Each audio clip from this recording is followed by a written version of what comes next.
Should have pulled into a motel when the rain started in sheets and the wipers began losing the argument.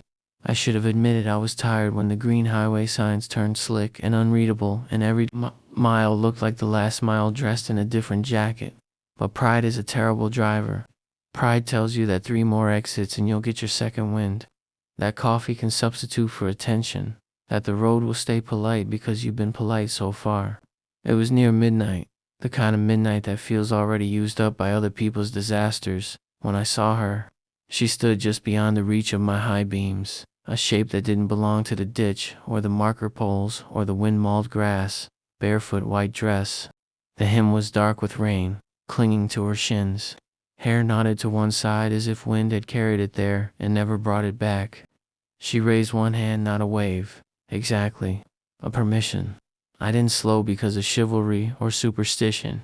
I slowed because the image of a barefoot woman on the shoulder of an empty state road makes your bones think this is a test. You can't fail the test and still be the person you say you are later. I braked. The tires hissed on wet asphalt. When I pulled onto the shoulder, the car tilted slightly toward the ditch, the way your body leans when you eavesdrop. I rolled down the passenger window and rain needles found my face. "You okay?" I said, because what else do people say when whatever is wrong is bigger than that question? She leaned toward the opening, and cool air poured into the cabin like someone had put a hand to my chest and pressed. Up close, she didn't look hurt. She looked like a picture that had been hung too long in a damp hallway. The colors mostly there, but softened, edges blurred by moisture. The dress was simple cotton, probably nothing fancy, white the way first snow is white before the plows come. No purse, no phone. "Where are you headed?" I tried again. She didn't answer. She tilted her face up into the falling water, closed her eyes as if remembering something, then opened the door and got in. A little bell rang in my head, alarm or etiquette. I couldn't tell, but it was drowned out by the slam. She buckled her belt without looking and turned her face toward the window again, as though the thing we were both doing required silence to keep its balance. "Okay," I said, voice too loud in the intimate car night. "Okay, I'm going north. We'll figure it out." As I pulled back onto the road, my headlights pinned the wet for a few useless seconds at a time. The tires found the shiny ruts left by bigger vehicles and followed them like grooves in a record. The heater worked hard to erase the cold that came with her. The cold stayed anyway, not noisy, not cruel, just stubborn. A long, low draft running over the carpet and around my ankles. "You from around here?" I asked. "Nothing." I tried laughter because I always try laughter when people scare me. I'm not an axe murderer. I know that's exactly what an axe murderer would say, but it's raining and I'm not stopping for just anyone. "So you got lucky tonight." In the glass of the passenger window, the reflection of her face hovered pale, the dark like it had been pulled tight around her eyes and mouth. She blinked slowly, as if trying not to. "What's your name?" I said. She didn't turn. "Cold," she said, voice flat, as if she were describing a fact everyone in the car already knew. "Yeah," I said, relieved she spoke at all. "Heat's on. Takes a second to—" "I was cold," she said with the same uninflected care. The verb tense sat in the space between us. The radio spat static, a station trying to tune its throat. I hit the seek button with the back of my knuckle and landed on a late night. Preacher reminding his congregation that storms are just weather, and temptation is just weather, and suffering is just weather, and one day, the sun will find you again if you stand where it can see you. I flipped it off. We passed a blue sign promising gas and food at the next exit, and then another sign telling me the exit had been closed for repairs. The rain thickened to the kind of noise you feel across your scalp. The yellow lines on the road wobbled like they were trying to decide if they were still lines. "Are you hurt?" I asked. "Do you need a hospital?" I paused long enough to make me think she hadn't heard me. "No," she said. Then, after a breath, he said he would come back. I waited for the rest. It didn't arrive. She turned her face slightly, not toward me, toward the dashed white line dissolving under our wheels. "He promised." People say things in cars. Heat crawled up my neck like I'd been accused of something I had done. How many times had I said something to keep the world moving that I didn't intend to keep? Promises you make in the particular privacy of a front seat the way roads. Make confessional booths of us and absolve us without authority. "I'll drop you wherever you want," I said. "Just tell me where." She didn't. We drove. The wipers kept losing tiny battles and winning the war. A deer stood at the ditch a quarter mile ahead, and then was just ditched. I tasted pennies the way adrenaline sometimes leaves a coin under your tongue for you to find later. When I glanced at the passenger seat again, she was closer. I don't mean she'd scooted. The belt lay flat where it lay. The seat hadn't moved. It was just that the distance between her cheek and the dash had shrunk, like the car had contracted around her and left the rest untouched. I swallowed. Seat okay? She blinked slowly again. The cold crept higher up my shins. At the next glance, she was closer still. Now her hair brushed the corner of the glove compartment. An inch of dress hem overlapped the console storage, dark water soaking into the vinyl like a map of an island. My throat made a dry sound my mouth didn't own. I set my jaw, picked a spot on the road, and promised myself I wouldn't look again for 60 seconds. I counted the flashes of the reflector posts. I counted the beats of the wipers. 38. On 51, I broke my promise and looked. She was smiling, not big, not performative, just a small, exact curve of the mouth that meant acknowledged. The corner of her lip was a little blue. Something inside my knee twitched like I'd missed a stare. Listen, I said. And it didn't matter what followed. Listen is a hinge word. And once you've swung the door, you have to go through. We can take the next exit. There's a diner, people, lights, warmth. You can wait there and... No, she said, calm as a floor. Keep driving. There is only one kind of no that makes you obey without bargaining. It lives in a tone you heard long before you had words for it, in a hallway, in a church, in a hospital corridor. It contains not authority so much as inevitability. Okay, I said. The tires hummed. The preacher's station ghosted back in beneath the static and then drowned again. At 70 miles an hour, a minute is a cliff. The car hangs off its edge and then pretends it never fell. I told myself the rules. Eyes forward, steady hands, do not overcorrect, do not accelerate to run from a thing you cannot outrun. The rear view caught nothing but the kind of black that makes you suspect you invented light earlier just to have something to do with your hands. You're shivering, I said before my better judgment could elect to let the car be a library again. I was cold, she repeated, and the pronoun told me nothing and everything. We reached the rest area.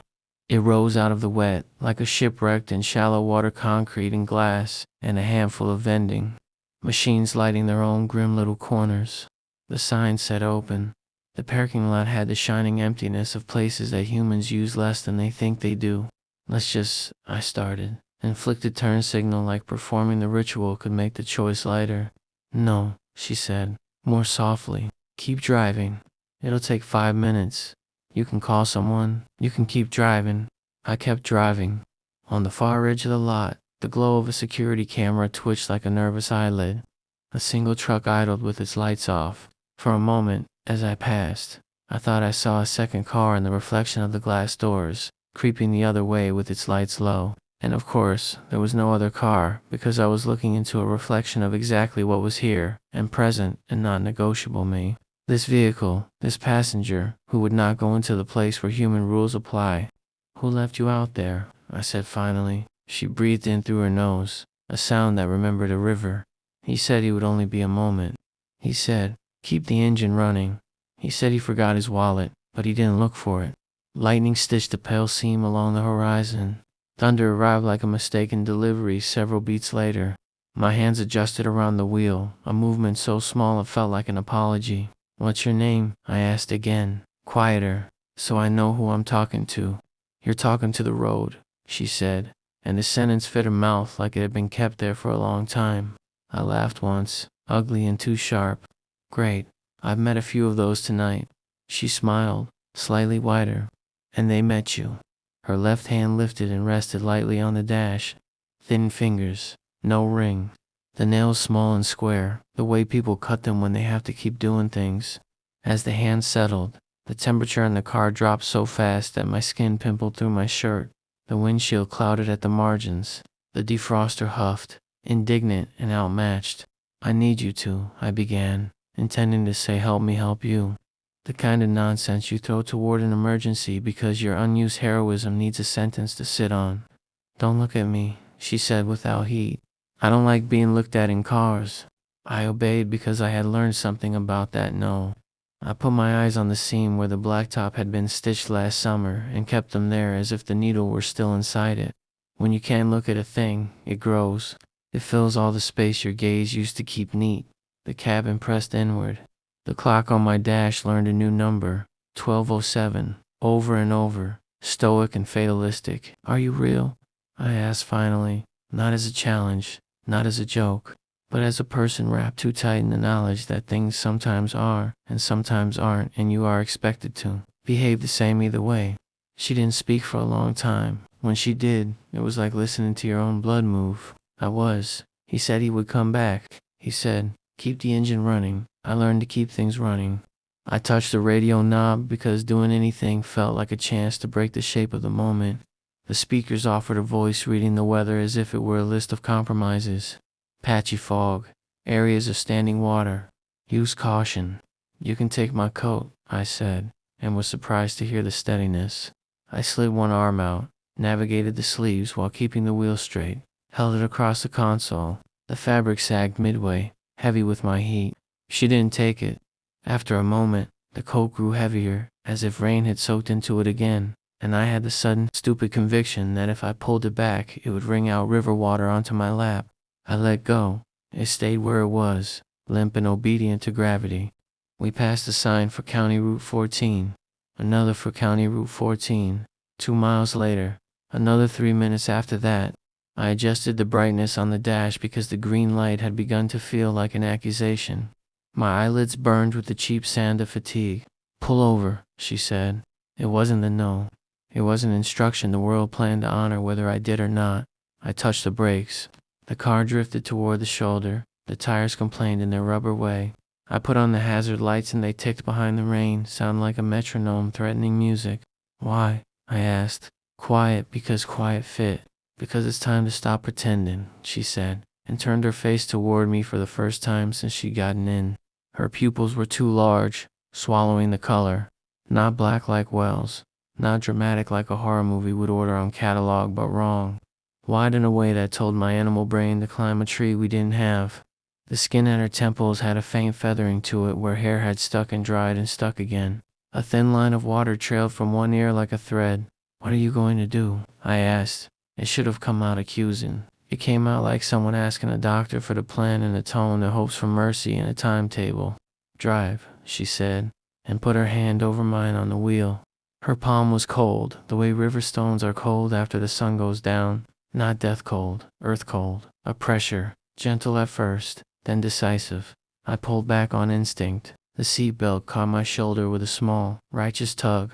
"Hey," I said, "more for me than for her. You can't. Don't look at me," she said again, but there was no anger in it. Only a rule said once more, because it had kept her alive until it didn't. I didn't look at her. I looked at the road. When her other hand found my right wrist and pressed it downward, my left compensated, and the car fishtailed half a degree before catching itself. Every sound got louder. Every smell joined the inventory. Wet cotton, hot plastic, the metallic temps that sneaks in when someone bleeds nearby, even if no one has. My heart made a small drum, and then made a bigger one to drown the first. "I don't want to hurt you," I said. It sounded like someone else's apology. She leaned closer. The seatbelt never clicked, but we were touching anyway. "Drive," she said, and a shape moved in my peripheral vision that my brain wouldn't ratify her body folding closer without the hinge you expect, as if the distances inside her had been rewritten under different rules. Her breath cool, clean washed out, brushed my cheek. "Stop," I said, and it wasn't a process anymore. It was a plea with its teeth bared. "Keep the engine running," she whispered against my ear in a voice that wasn't hers. A man's voice, a careless lower register. The kind you use when you know you can tell the truth later and bake it into the cake. 2 minutes. Something in me snapped, not rage, not bravery. Just a brittle gear that finally fails after grinding against itself too long. I jerked the wheel. The car slewed toward the guardrail. The anti-lock brakes grabbed in rude pulses. The world outside turned to a smear of reflective paint and the dark beyond it. For a moment, the tires lost their citizenship. Her hands tightened on mine until my knuckles cracked. The crack was loud enough to shock the car into obedience. It straightened. We hovered, a pendulum sketched in light. and then settled back into our lane with a little shudder like a horse deciding not to buck. I tore my hands free. She didn't stop me. The print of her fingers remained. Not bruises that would come later if it came at all, but an ache shaped like ownership. "Let me out," I said. My voice came steady from somewhere else I didn't own. "No, not here," she said, as if I'd asked to pee in a church. "Then where?" She smiled again. "The small, exact one. You'll know." We drove. The hazard lights still ticked, counting something neither of us had defined. The clock lost the courage of any number but 12:07. The lines on the road braided and unbraided themselves. Twice, I thought I saw the same sign for Miller Bridge in the distance, and twice it turned out to be a different piece of reflective tongue. When I reached for my phone out of habit, my pocket handed me a rectangle of cold and silence. She hummed in, so soft I might have lied and said I imagined it if it hadn't slipped under the other sounds and started telling them how to be. It wasn't a tune, it was a frequency. The radio hiss matched it. The tires found it and liked it. My teeth picked it up and set to tapping it into the roots. "Stop," I said, but it wasn't an order to her. It was a request to the air. "There," she said. A turnout appeared, the kind used by state road crews and people who pretend to check their maps while crying. I pulled in on the first try because gladness had made my hands good. I slammed the shifter into park. The car shivered, then held still, like a dog instructed to stay by someone it loves. She unbuckled. I didn't hear the click. 1 second the belt crossed her chest. The next it lay slack, polite arms at its sides. She reached for the handle and then paused and turned to me as if we had rules. "Don't look," she said one last time, not as law, but as a gift. I looked anyway. Of course I did. Curiosity is pride's anxious cousin. When I opened them, the seat beside me was empty. A wet imprint traced the shape of a thigh and a calf. On the console between us, my coat slumped the way things do when they remember gravity. The cold retreated so slowly it left footprints. I put the car in drive. I did not look in the mirrors. I did not look at the turnout. I did not look at the road where white cloth might have moved among the ditch reeds. I drove until the rain forgot my windshield and the sky practiced being a different color. At dawn, I pulled into a diner with a parking lot full of trucks that meant eggs were happening, and we were not alone. I sat in a booth and wrapped my hands around coffee and let the heat tell my fingers to keep participating in the world. The waitress called me Honey because she called everyone Honey. The radio offered a morning show host with too much cheer and a weather report that sounded like instruction. Watch for black ice. Watch for fog. Watch for each other. When I stood up to go, the vinyl seat pulled at my jeans where damp had insinuated itself. I glanced back and saw a faint perfect oval pressed into the cushion beside where I had been sitting. An absence in the shape of a person. I drove home like a human being. I blinked when I needed to. I used signals. At red lights I watched the empty crosswalk and imagined the shadows it might accommodate. Later, weeks later, because courage is on a delay, drove that road again at night. Not because I wanted to prove anything. Because some part of me wanted the test back so I could take it correctly or fail it honestly. I watched the shoulders. I drove 5 miles under the limit like a penance. I did not see her. But once, when the road curved around a stand of trees and descended into a hollow, my headlights caught movement at the edge of the ditch bare feet, pale to the ankle, vanishing into reeds. I eased off the gas. The car slowed. The cold came up around my ankles like a draft and then withdrew. Like the night remembering its own rules. I kept going. The clock said 12:07 and then, at last, had the generosity to say 12:08. I don't stop for everyone. I don't even stop for most. I don't know what it means to be a good person on a road built to carry bad decisions, frankly and efficiently. I only know this. Sometimes, when the rain finds its sheet again and the white lines shake their heads at me, I feel a second set of hands settle just above mine, cool and exact. And the car holds steadier than I deserve. Sometimes, when I catch myself making a promise to the empty air, in a voice too casual to live in daylight, I shut my mouth and try to mean silence instead. I should have pulled into a motel. I didn't. I took on a passenger instead. She needed to keep the engine running. So do I. If you see her, don't look. If you hear her, don't bargain. If you stop, make it count. If you drive, keep driving.